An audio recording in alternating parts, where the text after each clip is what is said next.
قد أفلح من زكاها وقد خاب من دساها وقال النبي صلى الله عليه وسلم لا يؤمن أحدكم حتى يكون هواه تبعا لما جئت به أو كما قال عليه الصلاة والسلام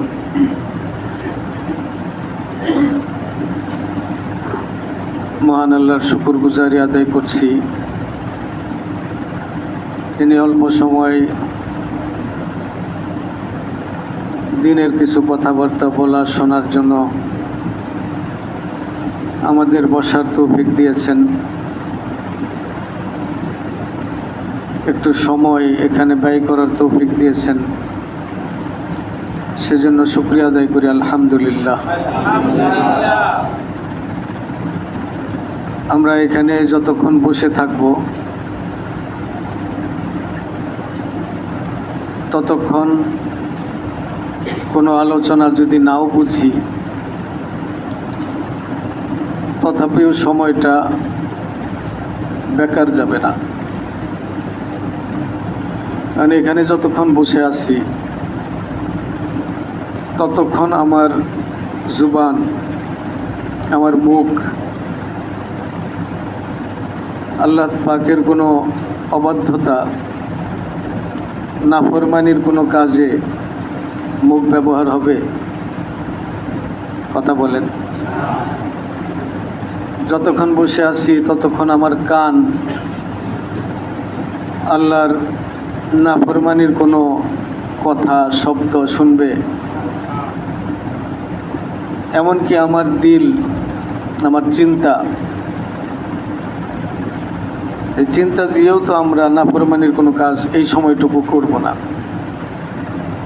জীবনের এই সময়টুকু আমার অঙ্গ প্রত্যঙ্গ নাফরমানির কাছ থেকে বেঁচে থাকলো, এটা তো একটা মানব জীবনের কম পাওনা না, অনেক বড় পাওনা না এটা? কথা বলেন। কিছুই করলাম না, তবে অন্যায় করলাম না, এই সময়টুকু আমি আল্লাহর নাফরমানি থেকে বেঁচে থাকতে পারলাম। কমপক্ষে এই ফায়দা থেকে তো আমরা কেউ বঞ্চিত হব না।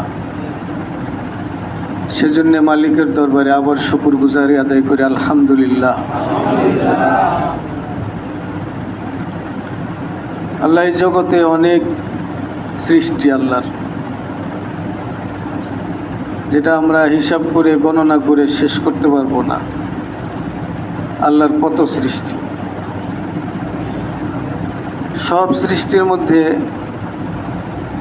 আল্লাহ তাআলা আমাদেরকে, মানুষদেরকে একটু ভিন্নভাবে বানাইছে। আমাদের মধ্যে একটা ভিন্নতা আছে, যার কারণে আমাদের সমস্ত সৃষ্টির মধ্যে আমাদেরকে, মানুষকে আশরাফুল মাখলুকাত বলে আখ্যায়িত করা হয়েছে, ঠিক না? সমস্ত মাখলুকাতের মধ্যে মানুষ হলো আশরাফুল মাখলুকাত, সেরা সৃষ্টি।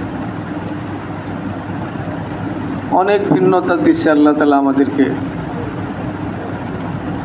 আমাদের খাওয়া দাওয়ার সিস্টেম আর অন্য প্রাণীর খাওয়া দাওয়ার সিস্টেম তো এক না। এক,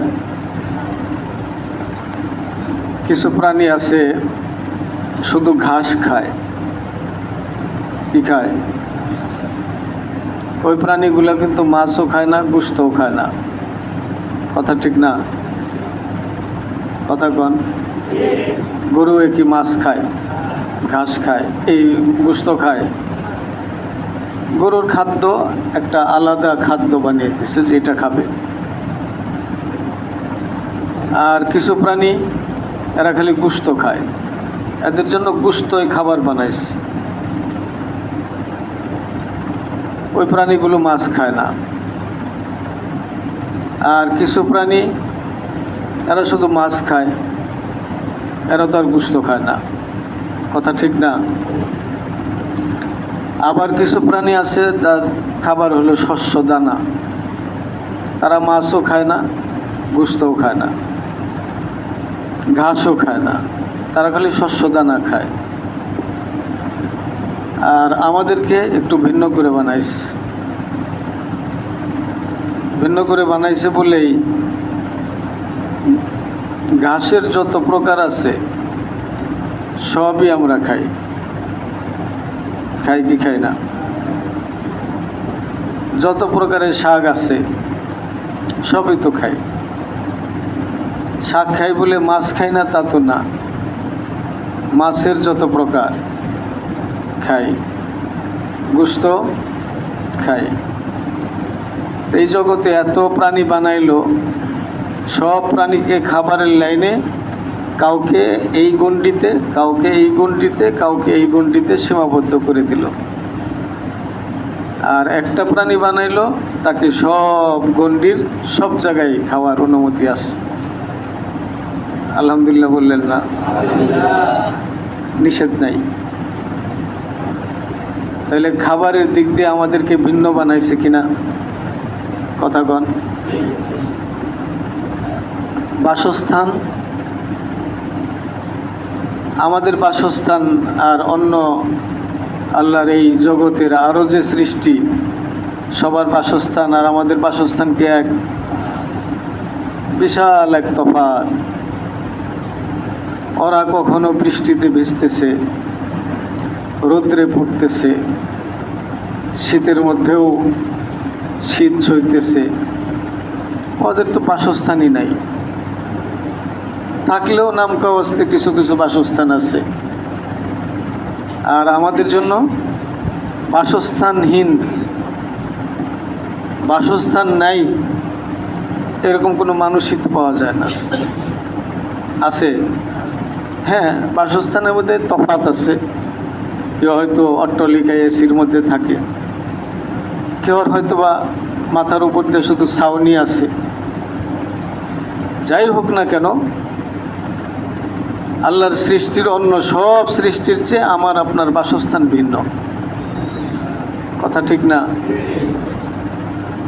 তো খাওয়ার লাইনেও আমরা সবচেয়ে ভালো ফ্যাসিলিটি পাইছি। বাসস্থানের দিক দিয়েও ভালো ফ্যাসিলিটি পাইছি।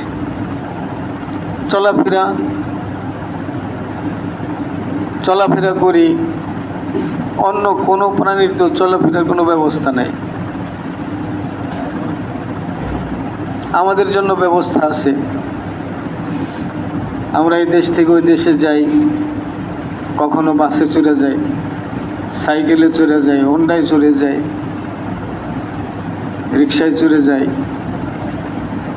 নদী পথে জাহাজে চড়ে এদিক থেকে ওদিকে যাই, আকাশ পথে যাই। এই যে চলাফেরার সুব্যবস্থা, এটা আল্লাহ তাআলা কাকে দিছে? কথা বলেন। শুধু মানুষের জন্যই তো? আর অন্য প্রাণীর জন্য কি সুব্যবস্থা আছে? হ্যাঁ, গরু কখনো গাড়িতে ওঠে, ওর কারণে উঠে না, ওর প্রয়োজনে উঠে। আমার আপনার প্রয়োজনে আমি কখনো ওরে উঠাই যে তোরে এই জায়গায় থেকে আরেক জায়গায় নিয়ে যেতে হবে। তো ওর চলাফেরার জন্য তো কোনো ব্যবস্থা রাখে নাই। ওর পা ছাড়া চলার আর কোনো ব্যবস্থা নেই। আর আমাকে আপনাকে আল্লাহ তাআলা চলাফেরার জন্য নানা ধরনের ব্যবস্থা সেই সৃষ্টি জগতের শুরু থেকেই ব্যবস্থাপনা আছে। আদিম কাল থেকেই ব্যবস্থাপনা আছে। হয়তোবা কখনো চেঞ্জ হয়েছে। পানির উপর দিয়ে মানুষ চলাফেরা করছে তো সেই নূহ আলাইহিস সালাম থেকেই, শুনছে না? কথা কন।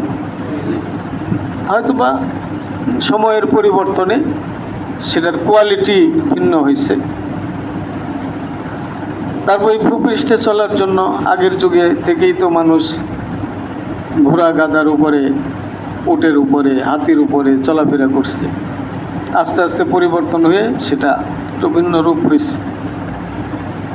আমি যে কথাটা বলতে চাই যে আল্লাহ রাব্বুল আলামিন এই সৃষ্টি জগতের মধ্যে মানুষকে আল্লাহ রাব্বুল আলামিন বেশ কিছু বৈশিষ্ট্য, বেশ কিছু ভিন্নতা দান করছেন, যেটা অন্য কোনো প্রাণীকে দান করেননি।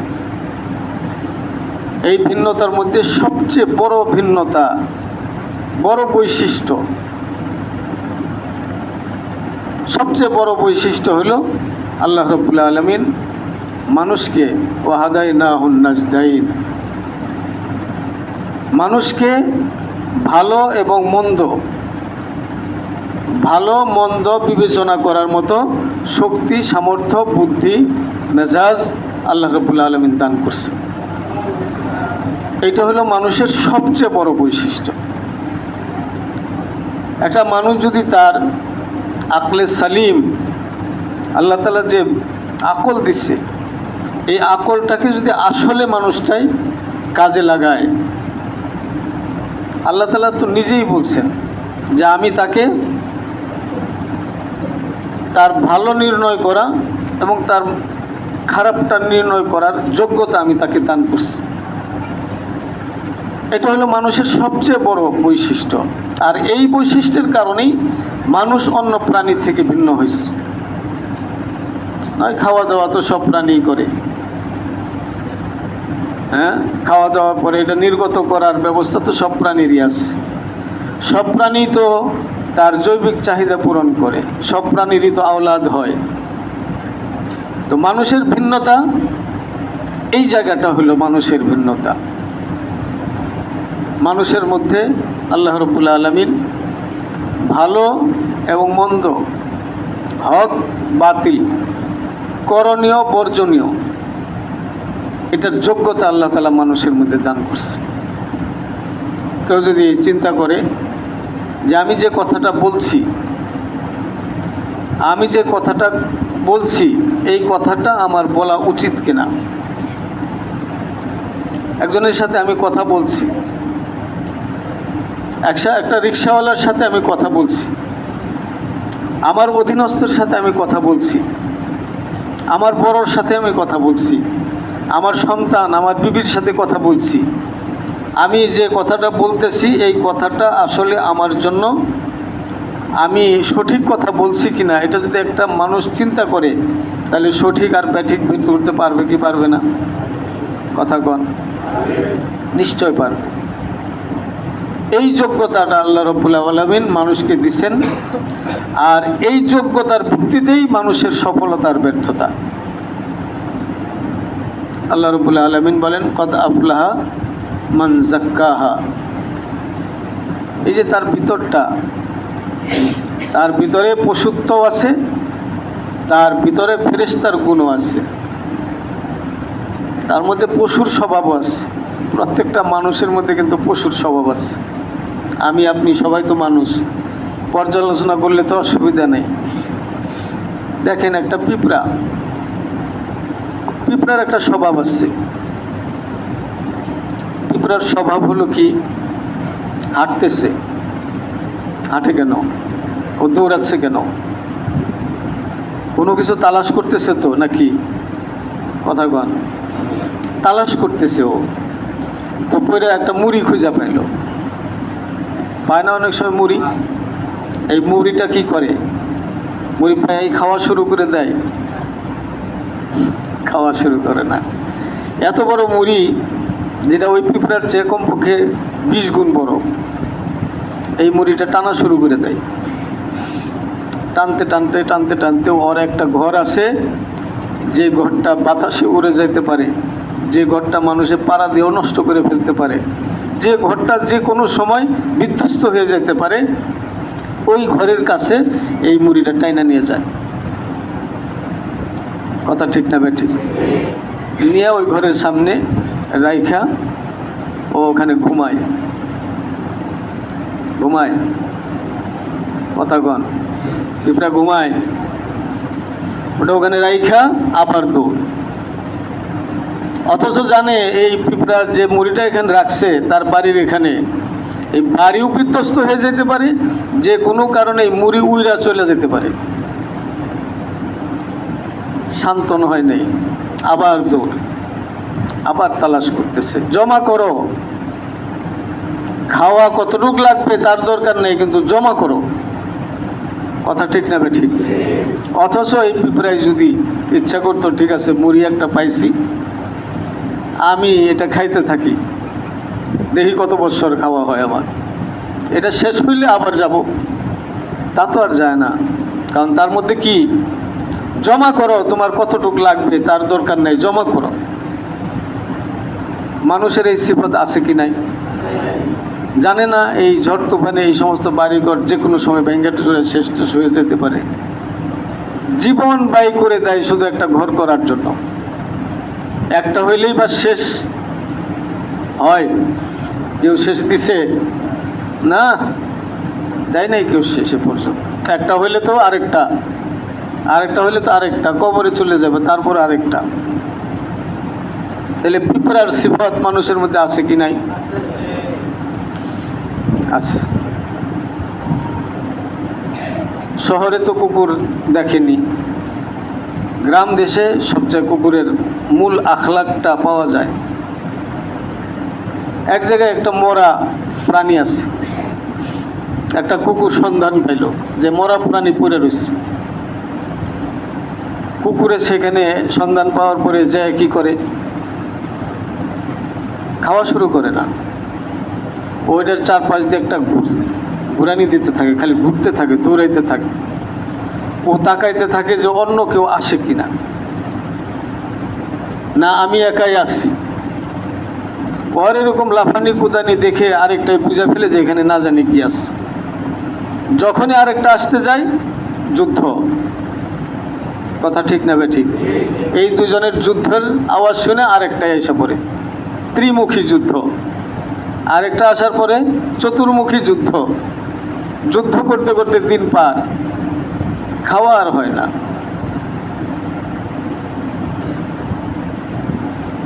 আমার না হোক ওর হইতে পারবে না। কুকুরের সিফত কি? আমার না হোক ওর হইতে পারবে না। সারাদিন যুদ্ধ করে আমি ক্ষুধার্ত থাকবো, ওরই খাইতে দিব না। মানুষের তার এই সিফত নাই। মানুষ বিশ্লেষণ করলে অনেক দেখা যাবে। আপনি ছাগল তো অনেক সময় কুরবানির সময় কিনে থাকেন, সেটা তো অল্প সময়ের জন্য মালিক চিনে না। যে ছাগল একটা মানুষ পুষে লালন পালন করে, সেই ছাগলটাকেও যদি তার মালিক টাইনা কোনো জায়গায় নিয়ে যেতে লয়, এই ছাগলে কিন্তু জানে যে এই লোকটা আমার মালিক, এটা কিন্তু চিনে। চেনার পরেও ওরে টাইনে নিতে লইলে পথিমধ্যে যে কোনো ব্রেক ট্রেক করে কিনা? কথাগণ, ব্রেকটা কেমন ব্রেক করে? করা ব্রেক। ও মালিকের যদি টানে প্রয়োজনে উল্টায়া যাবে, টানের কারণে প্রয়োজনে উল্টে যাবে, ব্রেক ছাড়বে না। অযথা ব্রেক করে কি করে না? হ্যাঁ, অনুসরণ করতে রাজি না, বিনা শর্তে অনুসরণ করতে রাজি না।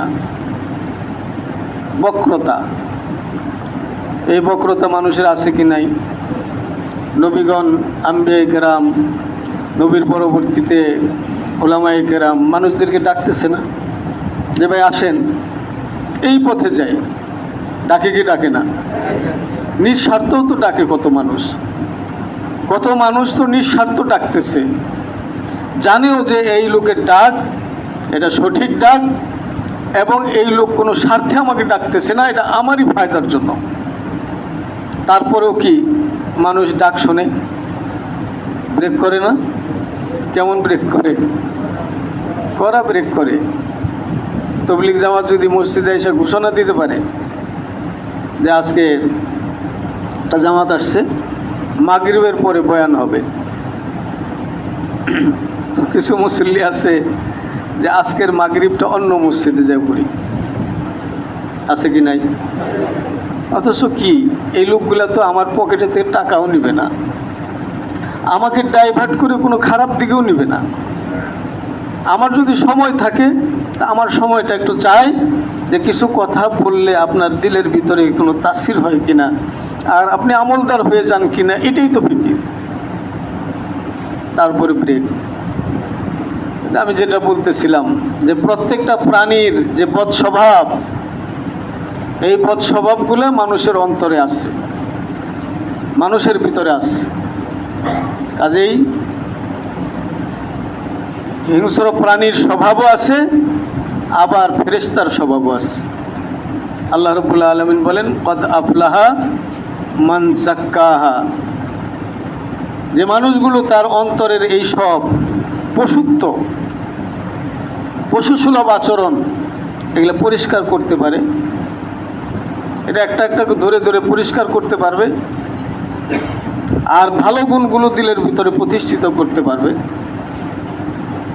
আল্লাহ রাব্বুল আলামিন বলেন তারাই সফল কাম। আর যদি এই মন্দ স্বভাবের মধ্যে ডুবে থাকে, মন্দ স্বভাব থেকে আর ফিরে না আসে, তাহলে সে ব্যর্থ। সে মানুষ হিসেবে আল্লাহ রাব্বুল আলামিন তাকে সৃষ্টি করে তার জন্য যে অনন্তকাল অসীমকালের জান্নাত রাখছেন, সে জান্নাত অর্জনে সে ব্যর্থ, আল্লাহর সন্তুষ্টি অর্জনে ব্যর্থ। অতএব তার এই মন্দ স্বভাবের কারণে সে শুধু ব্যর্থই না, বরং সে একটা প্রাণী, হিংস্র প্রাণী, বরং এই প্রাণীর চেয়েও সে নিকৃষ্ট। তো মানুষের এই জায়গাটাই হলো মানুষের বৈশিষ্ট্যের জায়গা। এই জায়গাটাকে যদি মানুষ বুঝতে পারে, কদ আফলাহা মান যাক্কাহা ওয়া কদ খাবা মান দাসসাহা, তাহলে সে এই অন্তরটাকে যদি পরিষ্কার করতে পারে, তাহলে তার বাবার সাথে কি আচরণ করতে হবে, তার মায়ের সাথে কি, ছেলের সাথে কি, মেয়ের সাথে কি, বিবির সাথে কি, পাড়া প্রতিবেশীর সাথে কি, রিক্সাওয়ালার সাথে কি আচরণ, অধীনস্থর সাথে কি আচরণ, সেগুলো সব তার কাছে ক্লিয়ার হবে। হবে কি হবে না? হ্যাঁ, এমনিভাবে তার মালিকের সাথে কি আচরণ, যে মালিক তাকে নিঃশ্বাস নেওয়ার সুযোগ করে দিল, বেঁচে থাকার উপকরণ তৈরি করে দিল, এক একটা দেহের মধ্যে এক একটা অঙ্গ এমন দামি, চোখের সামনে দেখতেছে যে এই অঙ্গটা না থাকলে একটা মানুষ কতটা অসহায়, সে অঙ্গটা আল্লাহ আমাকে দিছেন। একটা মানুষের জন্মগতভাবেই চোখ নাই, সারা পৃথিবীর মানুষ মিলে যদি তাকে চোখের আলো দিতে চায়, দেখার শক্তি দিতে চায়, সারা পৃথিবীর সমস্ত অর্থ ব্যয় করে, সমস্ত মেধা ব্যয় করে ওই মানুষকে দৃষ্টিশক্তি দেওয়া সম্ভব? কথা কন, সম্ভব না। আল্লাহ তাআলা আমাকে এরকম দুটি চোখ দিলেন।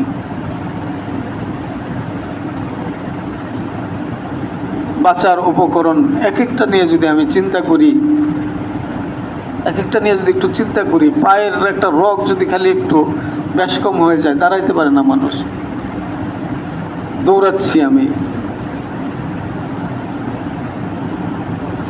কাজেই যদি মানুষ চিন্তা করতে পারে, তাকে আল্লাহ তাআলা ভালো জিনিস চিন্তা করারও সুযোগ দিছেন এবং খারাপ পথে যাওয়ার মতো যোগ্যতা দিছেন। মানুষটা যদি সে ভালো সিফত অর্জনের জন্য, ভালো পথটা অর্জনের জন্য একটু চিন্তা করতে পারে, তাহলে মালিকের সাথে তার কি আচরণ হওয়া দরকার, মালিকের সাথে তার আচরণটা কি হবে, সে জিনিসটা সে বের করতে পারবে। একটু চিন্তার বিষয়।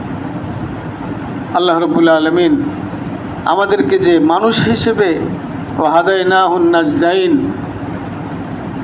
ভালো পথে যাওয়ারও সুযোগ, যোগ্যতা, মন্দটা গ্রহণ করার যে যোগ্যতা আল্লাহ তাআলা দিছেন, এই যোগ্যতাটাকে কাজে লাগানোর তৌফিক দান করেন।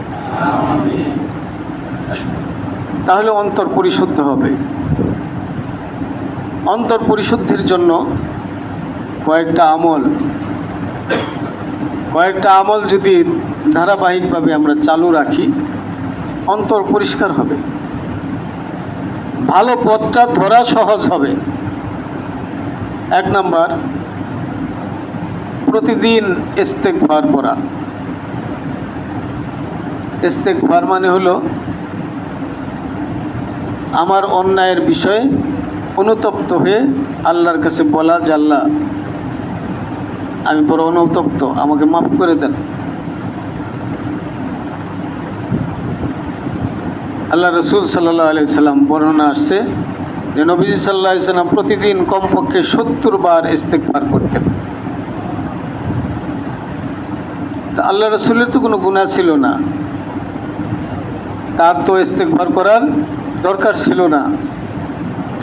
তারপরেও উম্মতকে শিখাইছেন যে দিনে বারবার বারবার বারবার তুমি আল্লাহর কাছে ক্ষমা চাও, তোমার অন্যায়গুলোর ব্যাপারে ক্ষমা চাও, তাহলে তুমি তোমার অন্তরের পরিচ্ছন্নতাটাকে ধরে রাখতে পারবে, আগাইতে পারবে। অন্তর তো গুনাহ হলে অন্তরের মধ্যে দাগ পড়ে, দাগ পড়তে পড়তে পড়তে পড়তে একসময় গুনাহকে গুনাহই মনে হয় না, অন্যায়কে অন্যায় মনে হয় না, অন্যায় মনে করার যে যোগ্যতা ওটা হারিয়ে যায়, হারিয়ে যায়, স্বাভাবিক মনে হয়। এই জন্য প্রতিদিন ইস্তেগফার নিয়ম করে নিতে পারি যে আমি 5 ওয়াক্ত নামাজের পরে 10 বার করে ইস্তেগফার পড়ব। তো 5 ওয়াক্ত নামাজের পরে 10 বার করে পড়লে কয়বার হবে? 50 বার।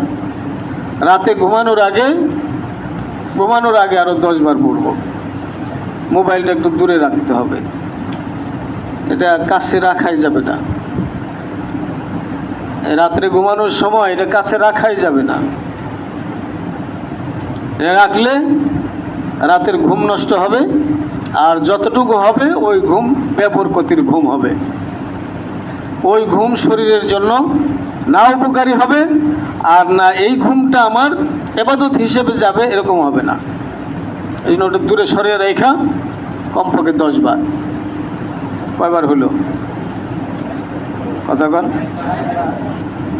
আর ঘুম থেকে উঠে ফজরের আগে উজু টুজু করে আরও 10 বার পড়ি। তো ইস্তেগফার, লম্বা ইস্তেগফার যারা পারবো না, যারা পারি লম্বা ইস্তেগফার পড়বো। আস্তাগফিরুল্লাহ রাব্বি মিন কুল্লি যামবি ওয়া আতুবু ইলাইহি লা হাওলা ওয়ালা কুওয়াতা ইল্লা বিল্লাহিল আলিয়্যিল আযীম।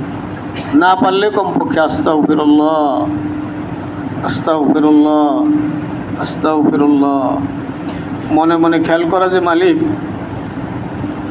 আমার তো অনেক অন্যায় হয়ে যায়, আমি আপনার কাছে ক্ষমা চাই, আপনি একটু আমাকে সাহায্য করেন, আমি অন্যায় থাকতে চাই না।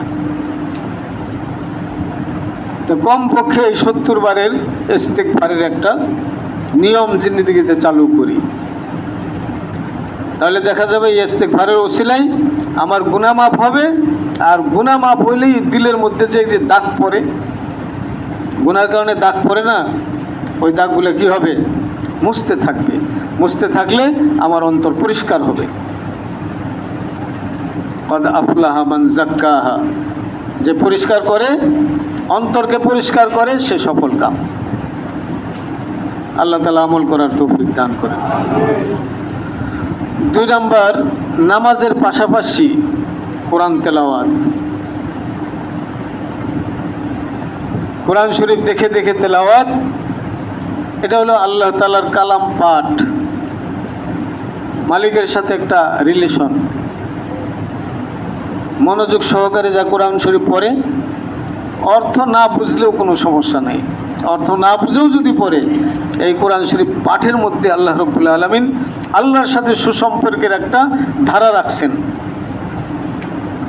যে মানুষটা সকালবেলায় ফজরের পরে 2 পৃষ্ঠা 3 পৃষ্ঠা তেলাওয়াত করে তারপরে কাজে লাগে, তার কর্মক্ষেত্রে যায়, আর যে তেলাওয়াত করে না, এই দুজনের মধ্যে অনেক পার্থক্য আছে, অনেক পার্থক্য আছে, মনের প্রশান্তির দিতে পার্থক্য আছে।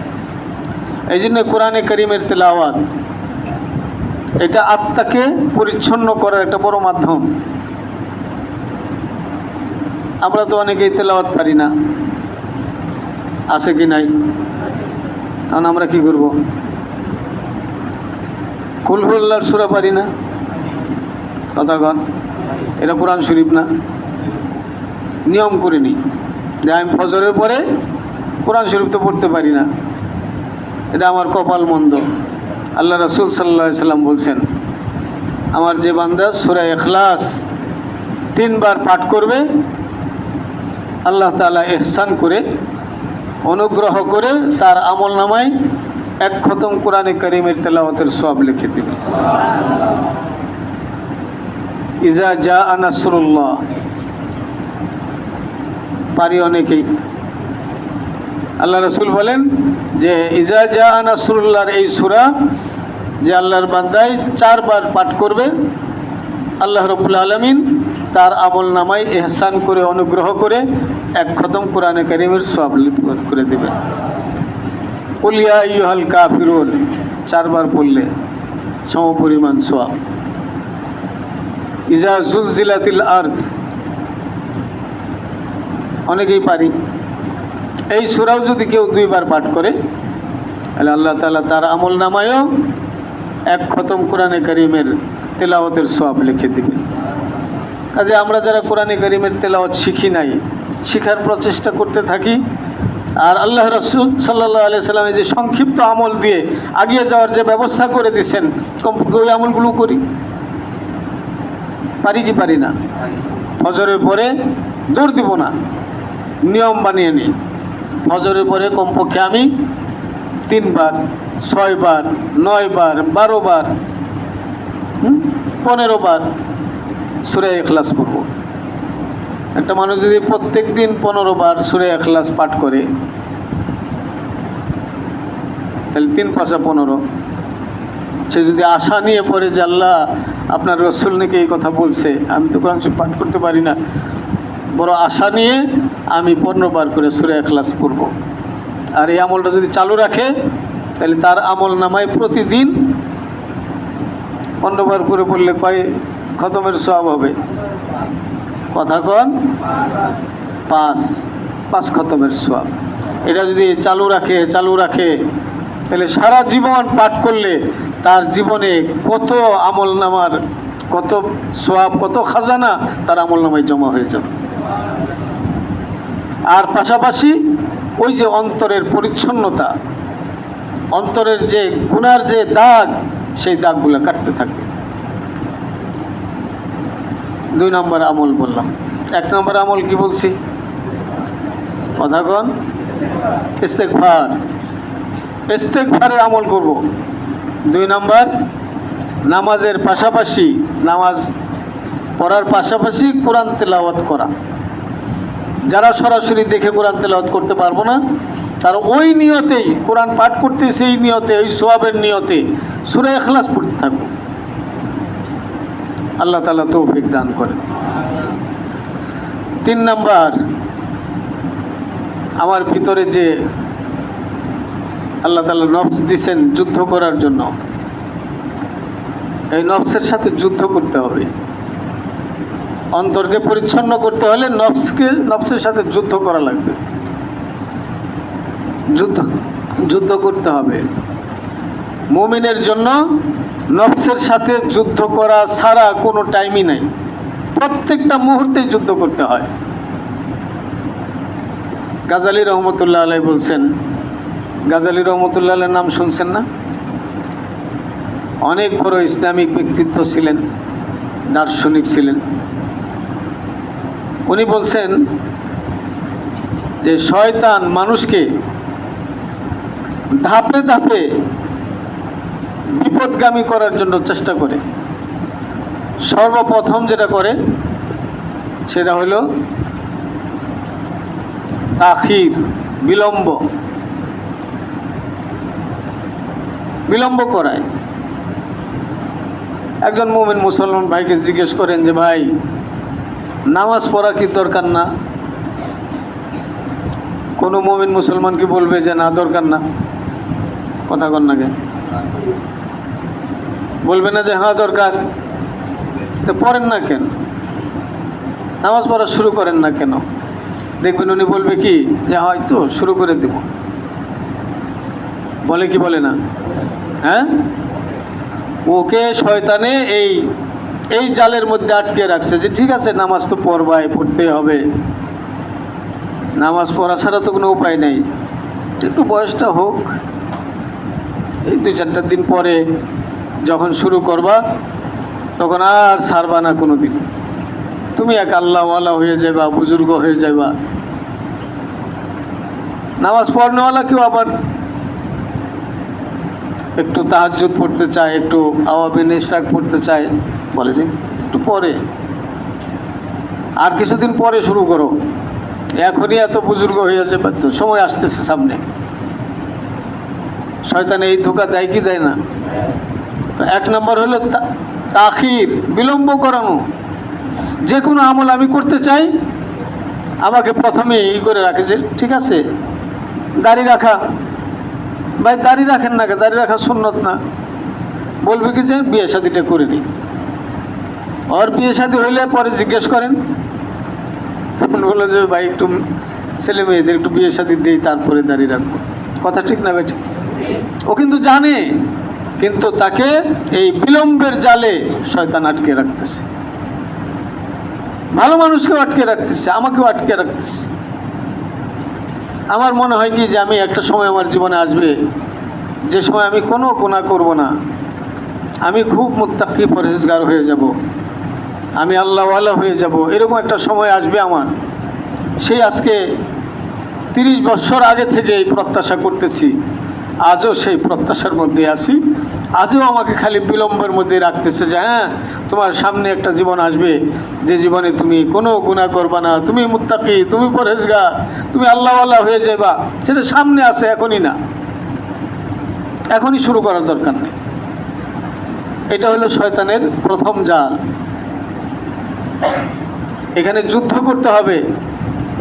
যখনই আমার বুঝ আসলো যে না আমার উপর নামাজ ফরজ, আমি এখন নামাজ শুরু করে দেব, নিজেকে বুঝাইতে হবে যে যেদিন থেকে দাঁত শক্ত হয়েছে সেদিন থেকেই তো গোশত খাওয়া শুরু করছি, বিলম্ব তো করি নাই। করছি নাকি? বরং শুরু হওয়ার আগেই, শক্ত হওয়ার আগেই হয়তো প্র্যাকটিস শুরু হয়ে গেছিল। কথা ঠিক না ঠিক? যেদিন থেকে হাত দিয়ে ধরার শক্তি হয়েছে তখন থেকেই তো হাত দিয়ে ধরি। যেদিন থেকে এই পায়ের উপরে ভর করে চলার শক্তি হয়েছে তার আগে থেকেই তো চলার জন্য প্র্যাকটিস করছি। তাহলে আল্লাহ তাআলার দেওয়া এই সব নেয়ামত ব্যবহার করতে বিলম্ব করি নাই, আর দাসত্ব করতে বিলম্ব। যুদ্ধ করতে হবে শয়তানের সাথে, না তোমার এই পরামর্শ আমি মানব না, আমার বুঝে আসছে এটা আমার করা উচিত, আমি এখন থেকে করা শুরু করে দেব। এই যুদ্ধ করতে হবে। আল্লাহ তাআলা যুদ্ধ করার তৌফিক দান করেন। এই যুদ্ধে যদি কেউ পাশ করে এখন আমল সব ঠিক করা শুরু করছে, এখন দ্বিতীয় সবক, শয়তান আরেক সবক দেয়। এটার নাম হলো তাজিল, তাড়াহুড়া করা। কি করা? এই নামাজিরে আর বলে না যে নামাজ পড়ো না, নামাজিরে কি বলে? তাড়াতাড়ি করো, দুনিয়াবি কাজকর্মও তো আছে নাকি নাই? নামাজের সবাই কত কিছু মনে করিয়া দেয়, তোমার ওই কাজটা রয়ে গেছে, সেই কাজটা রয়ে গেছে।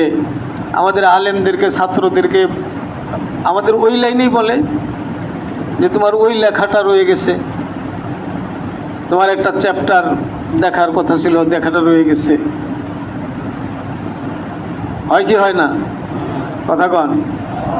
এখন হলো তাড়াহুড়া করো, এটা হলো আরেক যুদ্ধ। ওরা বলতে হবে যে না আমি খাওয়া দাওয়া করতেছি ঠিক মতো, ঘুমাচ্ছি ঠিক মতো, আমার সব কিছু ঠিক মতো হয়, আর আল্লাহকে সেজদা করতে আসলে তখন তাড়াহুড়া। রাখো তোমার তাড়াহুড়া, এটাই আমার কাজ। আমি সেজদা করব মন ভরে, আমি দাঁড়িয়ে থাকবো মালিকের কাছে, মন ভরে দাঁড়িয়ে থাকবো। এটা তোমার সাথে আমার যুদ্ধ। আমি এই জায়গাটাই খুব ইহতেমামের সাথে করব। আল্লাহ তাআলা তৌফিক দান করেন।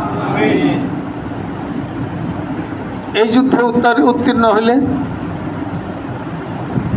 আমি যেটা বলতেছিলাম, শয়তান সর্বদাই যুদ্ধের মধ্যে রাখবে আমাদেরকে।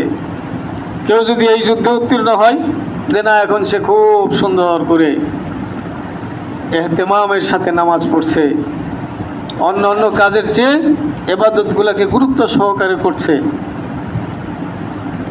এখন ভিতরে এসে আরেকটা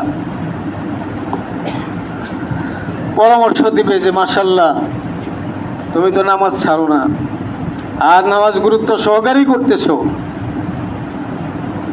এই যে গুরুত্ব সহকারে করছো তুমি, এটা কি তুমি জানো? তোমার আত্মতৃপ্তি থাকা চাই। মাশাআল্লাহ, তুমি যে করতে পারতেছো এটার একটা আত্মতৃপ্তি তোমার।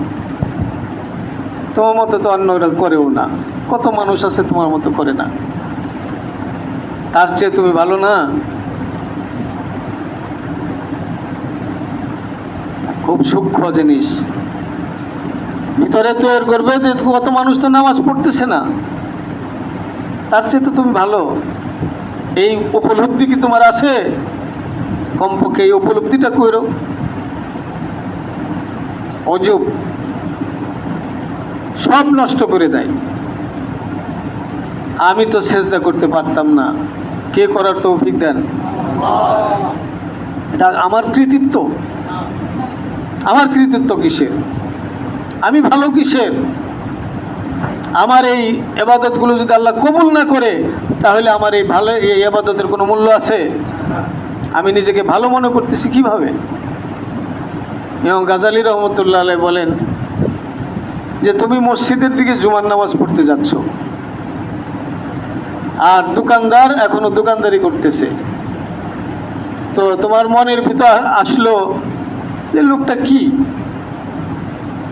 আমি তো মাশাআল্লাহ যাচ্ছি, এই লোকটা এখনো দোকানই বন্ধ করে নাই। এই যে তার চেয়ে তোমার নিজেকে তুমি ভিন্ন করলা, তোমার নিজেকে ভালো মনে করা শুরু করলা। ইমাম গাজালি বলে যে ফেরো তুমি, তোমার জুমার নামাজ পড়ার দরকার নেই। তোমার এই জুমার নামাজ দিয়ে হবে কি? তুমি জঙ্গলে চলে যাও, সেখানে যে জোহরের নামাজ পড়ো। যেখানে জুমার নামাজ ফরজ না, সেই জায়গায় যেয়ে তুমি জোহরের নামাজ পড়ো, তোমার জুমার নামাজ পড়ার দরকার। অজুব এই সমস্ত বদ আখলাকগুলো আমলকে একেবারে নষ্ট করে দেয়। এই জন্যে ইহতেমামের সাথে যখন পড়ছি আমি, তখন আমার ভিতরে এই অজুব তৈরি করে দিতেছে যে মাশাআল্লাহ তুমি যে আছো ভালো একটা অবস্থায়, এই আত্মতৃপ্তিটা যেন মনের ভিতরে থাকে, অন্যের তুলনায় তুমি ভালো। আমি বুঝাইতে পারছি কিনা? হ্যাঁ, সমস্যাটা বুঝতে পারছি কিনা আমরা? এটাকে প্রশ্রয় দেওয়া যাবে না, এটাকে প্রশ্রয় দেওয়া যাবে না। বলতে হবে শয়তানকে যে আমার এগুলো কিছুই করার নেই, এগুলো মালিক আমাকে করাচ্ছেন। এগুলো মালিক যদি কবুল করে, তাহলে যে পড়তেছে না, তাহলে হয়তো বা তার চেয়ে আমার ভালো ফলাফল হইতে পারে। আর মালিক কবুল না করে যে পড়ে না, তার চেয়ে আমি ভালো হওয়ার কোনো জায়গা নাই। যুদ্ধ করতে হবে। এই যুদ্ধেও যদি পাশ করে, এখন হলো যে তুমি ইবাদতগুলো করো একটু মানুষের সামনে করলে তো আরেকজনের দেখা একটু তোমার দেখা দেখি আমল করতে পারে। দেখায়া করো, গোপনে গোপনে খালি দান করো। তুমি যদি একটা দেখিয়ে দান করতা, তাহলে তো আরেকজনও তোমার দেখা দেখি কি করতে পারতো? দান করার অভ্যাস হইতে পারত। এটা আরেক ফান, আরেক জাল। এই জন্য মন চায় কি মসজিদে দান করি, একটু ঘোষণা দেওয়া হোক। মন চায় কি চায় না? কথা কম। এত টাকা দান করছে, এতগুলো টাকা দান করছে, তার উপার্জিত টাকা মসজিদের মাদ্রাসায় চলে গেছে, এটা তো আর সে ফিরে পাবে না। তার এই দানটাকে নষ্ট করার জন্য তার ভিতরে একটা টেন্ডেন্সি জোগাইয়া দিছে, একটা মনোভাব জোগাড় করে দিছে যে তুমি কমপক্ষে এতটুকু চাও যে মসজিদে একটু ঘোষণা দিয়ে দিই, অথবা ওই মাহফিলে একটু ঘোষণা দিয়ে দিই। মন চায় যে ওই যে মসজিদে কোনো একটা কিছু দিলে ওটার মধ্যে নেম ফলকের মধ্যে একটু আমার নামটা লেখা থাকুক। ভালো কথা কন না কেন? সব নষ্ট করে দেওয়ার ব্যবস্থা। রিয়া, লোক দেখানো, লোক দেখানো কাজে বিন্দু পরিমাণ সওয়াব নেই। অনেক আমল হলো, বিন্দু পরিমাণ সওয়াব নেই। একটা চিঠি লেখা হয়েছে, একজন প্রেমিক তার আরেক প্রেমিকার কাছে অথবা প্রেমিকের কাছে চিঠি লিখছে, মনের যত কথা সব লিখছে। যত প্রত্যাশা, যত পাওনা সব লিখছে। লেখার পরে চিঠির উপরে ঠিকানা লিখছে ভুল ঠিকানা। এই এত আবেগময় চিঠি, ঠিকানা যে ভুল লিখলো, এই আবেগময় চিঠি কি তার যার কাছে চিঠি পাওয়া, যাকে লিখছে, সে কি পড়তে পারবে? পাবে? মালিকের জন্য এত কষ্ট করলাম, এত খরচ করলাম, নফসের বিরুদ্ধে যুদ্ধ করে নামাজ পড়লাম, তেলাওয়াত করলাম, ঘুম হারাম করে দিয়ে জামাতে শরীক হইলাম, আর সবগুলা যদি লোক দেখানো হয়, মানুষকে দেখানোর জন্য হয়, তাহলে এবাদতের উপরে যেখানে আল্লাহর নাম লেখা দরকার ছিল সেটা আরেক জিনিসের নাম লিখে দিলাম। এবাদত তো সেখানে যে উঠবে, আল্লাহর কাছে তো জমা হবে না। যুদ্ধ করতেও হবে, আবার একমাত্র আল্লাহর জন্য, মানুষকে দেখানোর জন্য না। আমার 2 রাকাত নামাজ, আমার তেলাওয়াত, আমার জিকির আজগার, আমার দিনের জন্য একটু কষ্ট ক্লেশ, আমার দান দক্ষিণা সবই আল্লাহর জন্য। কুল ইন্না সালাতি ওয়া নুসুকি ওয়া মাহইয়ায়া ওয়া মামাতি লিল্লাহি রাব্বিল আলামিন। এই যুদ্ধ যদি না করা যায়, এখানে শয়তান ধরাশয়ী করে ফেলবে। এইভাবে সারাক্ষণ ওর সাথে মোকাবেলা করে করে চলতে হবে। আমি যেটা বলতেছিলাম, আত্মাকে শুদ্ধ করার জন্য 1 নম্বর বলছিলাম ইস্তেগফার, 2 নম্বর সাধ্য অনুযায়ী তেলাওয়াত, সাধ্য অনুযায়ী তেলাওয়াত, 3 নম্বর জিহাদ। জিহাদ মানে নফসের সাথে জিহাদ, যুদ্ধ, মোকাবেলা। যা বলবে তা করব না, যা বলবে তা করব না। বহুত চালাইছে, বহুত চালাইছে, বহুত জ্বালাইছে। বলে দিতে হবে আর চলবো না, তোমার কথায় আর চলবো না, বাকি জীবন আর তোমার কথায় চলবো না। জাহান্নামী বানিয়ে হাসতে হাসতে বলবে যে যাও জাহান্নামে যাও, আমি গেলাম। জাহান্নামে নেওয়া পর্যন্ত এই কারসাজি চালাইতেই থাকবে। ওই জন্যে তার সাথে মোকাবেলা, আল্লাহ তাআলা তৌফিক দান করে। আর 4 নম্বর কাজ হলো আমার উঠা বসা, চলা ফেরা, কথাবার্তা, আচার আচরণ সব ভালো মানুষের সাথে। কার সাথে? কথা কন। নামাজি মানুষের সাথে চলতে চলতে তো মানুষ নামাজি হয়, ঠিক না? আর নামাজি মানুষ বেনামাজির সাথে সম্পর্ক, এই সম্পর্কের কারণে এই বেনামাজির সাথে চলতে চলতে নামাজি মানুষ বেনামাজি হয়ে যাবে না? হ্যাঁ, এই জন্যে আমি কার সাথে চলব, আমার সহচর্য কার সাথে হবে, এটা বের করতে হবে। আজকে আমাদের ছেলেমেয়েরা যে নষ্ট হচ্ছে, এটার পিছনে একটা কারণ তো এটাই যে আমার ছেলেমেয়েরা চলাফেরা করে নষ্ট পোলাপানের সাথে। কথা ঠিক না? আরও অনেক উপকরণ আছে, তার মধ্যে এটা একটা। আমার যে ছেলে ভালো মানুষের সাথে চলে, সে দেখবেন কখনো ডাইভার্ট হবে না। এই জন্যে 4 নম্বর আমল হলো যে আমার উঠা বসা, আমার চলাফেরা, আমার মহব্বত, আমার আদর্শ, এটা বানাবো কার সাথে? ভালো মানুষের সাথে। আল্লাহ তাআলা বিবেক দিছেন, এই বিবেককে কাজে লাগিয়ে ভালো মানুষের সহচর্য গ্রহণ করব। এই আমলগুলো যদি করা যায়, আল্লাহর উপরে ভরসা রেখে বলা যেতে পারে যে মানুষটা তার মনুষ্যত্বের যে বৈশিষ্ট্য, হক বাতিল নির্ণয় করা এবং নিজের আত্মাকে শুদ্ধ করে চলা, আশা করা যায় আল্লাহ তাআলা শুদ্ধভাবে চলার তৌফিক দেবেন। আল্লাহ রাব্বুল আলামিন আমাদের সহি পথে চলার জন্য যে উপকরণ, সেটা আল্লাহ তাআলা আমাদের দিলের মধ্যে ঢেলে দেন, আমরা যেন সহি পথে চলতে পারি, আমরা যেন নাজাত প্রাপ্ত দলের সাথে শরীক হয়ে যেতে পারি, হায়াতটা যেন গোলামি করে করে পার করতে পারি, সেই তৌফিক দান করেন। ওয়া আখিরু দাওয়ানা আলহামদুলিল্লাহি রাব্বিল আলামিন।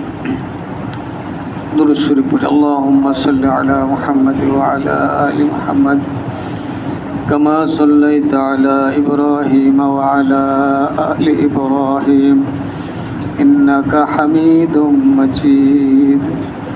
اللهم بارك على محمد وعلى آل محمد كما باركت على إبراهيم وعلى آل إبراهيم إنك حميد مجيد কয়েকবার কালিমায় তৈবার জিকির করব আরজুয়ে খন হো ইয়া হসরতে পামাল হো आरज़ुए खून हो या हसरत पामाल हो अब तो इस दिल को बनाना है तेरे काबिल मुझे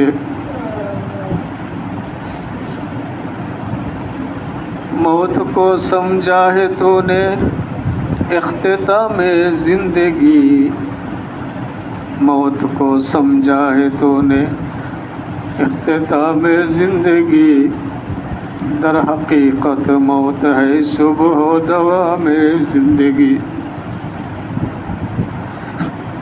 न दुनिया से न दौलत से न घर आबाद करने से तसल्ली दिल की होती है खुदा की याद करने से ला इलाहा इल्लल्लाह ला इलाहा इल्लल्लाह لا إله إلا الله لا إله إلا الله لا إله إلا الله لا إله إلا الله لا إله إلا الله لا إله إلا الله لا إله إلا الله لا إله إلا الله لا إله إلا الله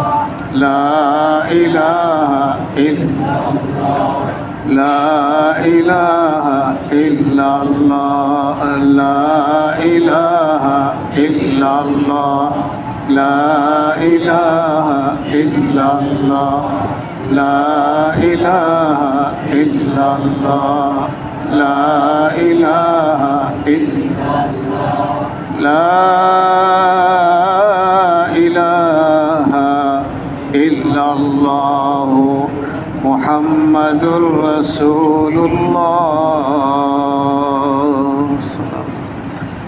الله الله الله الله الله الله الله الله الله الله الله الله الله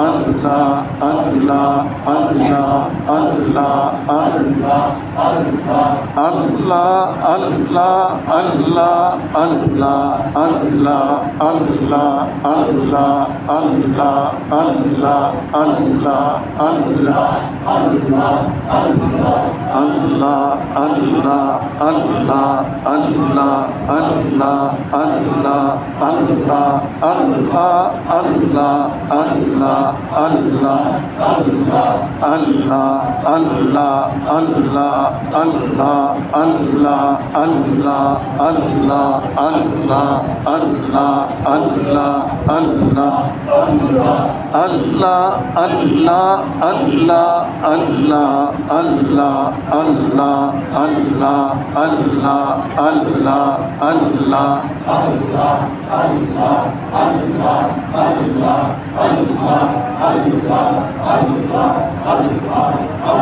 اللهم صل على محمد وعلى آل محمد كما صليت على إبراهيم وعلى آل إبراهيم إنك حميد مجيد اللهم بارك على محمد وعلى آل محمد كما باركت على إبراهيم وعلى آل إبراهيم إنك حميد مجيد اللهم أنت السلام ومنك السلام حينا ربنا بالسلام تباركت ربنا وتعاليت يا ذا الجلال والإكرام ربنا ظلمنا أنفسنا وإن لم تغفر لنا وترحمنا لنكونن من الخاسرين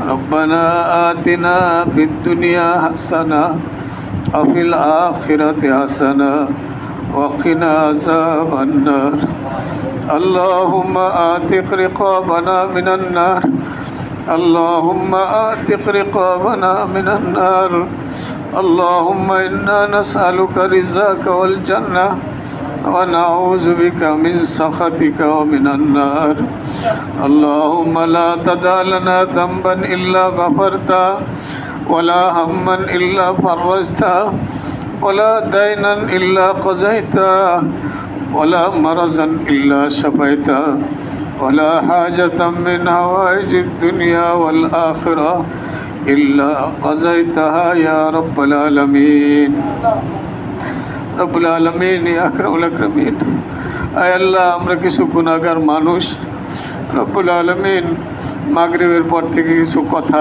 বলেছি শুনেছি আপনার নামের জিকির করেছি আপনাকে স্মরণ করেছি মালিক মেহেরবানি করে এই সমস্ত টুটা ফাটা আমলের ওসিলায় আমাদের হায়াতের গুনাহগুলো মাফ করে দেন আয় আল্লাহ বালেগ হওয়ার পর থেকে এ পর্যন্ত যত গুনাহ করেছি মালিক সবগুলা গুনাই না জেনে করেছি না বুঝে করেছি মালিক একটা গুনাহ আপনার বিরুদ্ধাচরণের জন্য করি নাই মালিক একটা গুনাহ আপনার বিরুদ্ধাচরণের জন্য করি নাই শয়তানের ধোঁকায় পড়ে করে ফেলি মালিক এই মুহূর্তে তওবা করতেছি আর গুনাহ করব না আল্লাহ আর গুনাহ করব না আর করব না মালিক মালিক আমাদের তওবাকে কবুল করেন ইয়া আল্লাহ পিছনের গুনাহগুলো মাফ করে দেন আয় আল্লাহ বাকি হায়াতটা আপনার মত আপনার পথ আপনার সন্তুষ্টির পথে চলার তৌফিক দান করেন ইয়া আল্লাহ আপনার কুদরতি কদমে কত মানুষ সেজদা দিয়ে মজা পায় মালিক আমাদেরকে আপনার কুদরতি কদমে সেজদার মজা দিয়ে দেন ইয়া আল্লাহ দাঁড়িয়ে থেকে থেকে তেলাওয়াত করে নামাজ পড়ার মজা দান করেন ইয়া রব্বুল আলামিন ইয়া আকরামুল আকরামিন ইয়া আরহামার রাহিমিন আপনার দাসত্বের গোলামির জিনজির আমার গলায় পরাইয়া দেন ইয়া আল্লাহ আপনার দাসত্বের আপনার গোলামির জিনজির আমাদের গলায় পরাইয়া দেন ইয়া রব্বুল আলামিন ইয়া আকরাম আকরামিন এক কদম আগাইলে দুই কদম পিছিয়ে যাই শয়তান ধোঁকা দিয়ে পিছনে ফেলে দেয় আল্লাহ পিছনে টেনে দেয় আল্লাহ ধাক্কা দিয়ে রাস্তা থেকে ফালাইয়া দেয় মালিক মেহেরবানি করে আপনি আমাদের সাহায্য করেন শয়তানের ধোঁকা থেকে বাঁচান আল্লাহ শয়তানের ধোঁকা থেকে বেঁচে থাকার তৌফিক দান করেন ইয়া রাব্বুল আলামিন ইয়া আকরামুল আকরামিন আমাদের সন্তানদেরকে নেককার বানায়া দেন আমাদের সন্তানদেরকে মান্যওয়ালা বানায়া দেন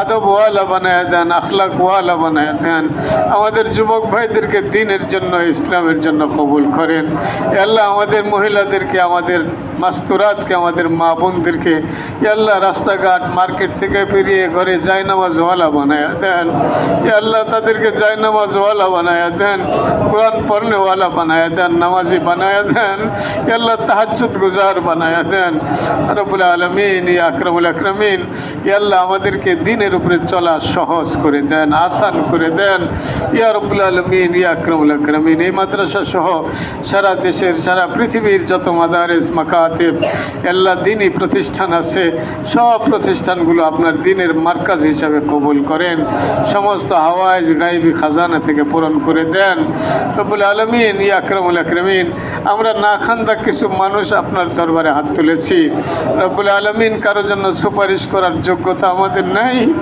রব্বুল আলামিন তথাপিও আমাদের মুরব্বীরা যারা চলে গেছেন আল্লাহ কারো মা কারো বাবা কারো আত্মীয় স্বজন শ্বশুর শাশুড়ি নানা নানি দাদা দাদি ইয়া রব্বুল আলামিন আমি অধমের মাকেও নিজ হাতে কবরে রেখেছি ইয়া আল্লাহ বাবাকেও কবরে রেখেছি বড় বোনকেও কবরে রেখেছি মালিক মালিক সবাই তো আর আমার মতো নাই আল্লাহ অনেকেই তো আপনি তাদেরকে পছন্দ করেন অনেকের আমল তো আপনার কাছে ভালো লাগে অনেকের আমিন তো আপনার কাছে ভালো লাগে ইয়া আল্লাহ যার আমিন আপনার কাছে পছন্দ, যার আমিন আপনার, যার হাত আপনার কাছে পছন্দ, যার কথাগুলো আপনার কাছে পছন্দ, অনেক তাদের উসিলায় ইয়া আল্লাহ, তাদের আমিনের উসিলায় ইয়া আল্লাহ আমাদের মুরব্বীরা যারা কবরে শায়িত আছে তাদের কবরকে জান্নাতের টুকরা বানায়া দেন। ইয়া রব্বুল আলামিন আপনি তাদের উপরে সন্তুষ্ট হয়ে যান, রাজি হয়ে যান। ইয়া আল্লাহ গুনাহগার, ইয়া আল্লাহ গুনাহগার হওয়া সত্ত্বেও সুপারিশ করছি আল্লাহ। এ আল্লাহ তুতলা সন্তানের কথাও তোমার মানুষে শোনে, এ আল্লাহ তুতলা বাচ্চার কথাও তো বাবায় শুনে, ডাক শুনে মালিক, আমরা ডাকতে পারি না, তুতলা সন্তানের চেয়ে অধম মালিক, আপনি তো মনের কথাও বুঝেন। ইয়া রব্বুল আলামিন সমস্ত পেরেশানি দূর করে দেন, এ আল্লাহ মানসিক অসুবিধা দূর করে দেন, শারীরিক অসুবিধা দূর করে দেন, পারিবারিক সমস্যা দূর করে দেন। এ আল্লাহ আমাদের হৃদয়গুলো অন্ধকার হয়ে গেছে, ইয়া আল্লাহ এই হৃদয়গুলোকে পরিষ্কার করার জন্য যে পথে যে অগ্রসর হওয়া দরকার, আমাদের হৃদয়গুলোকে সাফ পরিষ্কার করার তৌফিক দান করেন, আয়নার মতো পরিষ্কার করার তৌফিক দান করেন। ইয়া রব্বুল আলামিন, ইয়া আকরামুল আকরামিন, ইয়া আরহামার রাহিমিন। সারা পৃথিবীতে মুসলমানরা নির্যাতিত মালিক, মালিক মুসলমানরা নির্যাতিত, ইয়া আল্লাহ আপনিও তো দেখছেন, আপনারই তো গোলাম তারা। ইয়া আল্লাহ আমাদের ভুলের কারণে আপনার পক্ষ থেকে হয়তো এই ব্যবস্থা হয়েছে মালিক, সারা উম্মতে মুসলিমাকে মাফ করে দিয়ে তাদের উপর থেকে সমস্ত বিপদ আপদকে দূর করে দেন। ইয়া আল্লাহ যারা জালেম, যারা জুলুম করছে, ইয়া আল্লাহ জালেমদের হাত ভেঙে তছনছ করে দেন, তাদের সমস্ত পরিকল্পনাকে ইয়া আল্লাহ নস্যাৎ করে দেন, ষড়যন্ত্রের জালগুলোকে ছিন্ন বিচ্ছিন্ন করে দেন, কাফেরদেরকে বিচ্ছিন্ন করে দেন। ইয়া রব্বুল আলামিন তাদেরকে হেদায়েত থাকলে হেদায়েত করে দেন, অন্যথায় এই ভূপৃষ্ঠি থেকে তাদেরকে নিশ্চিহ্ন করে দেন। ইয়া আল্লাহ মুসলমানদেরকে সারা বিশ্বে ইয়া আল্লাহ গৌরবের সাথে, আমন আমানের সাথে আপনার দ্বীনকে বুলন্দ করার তৌফিক দান করেন।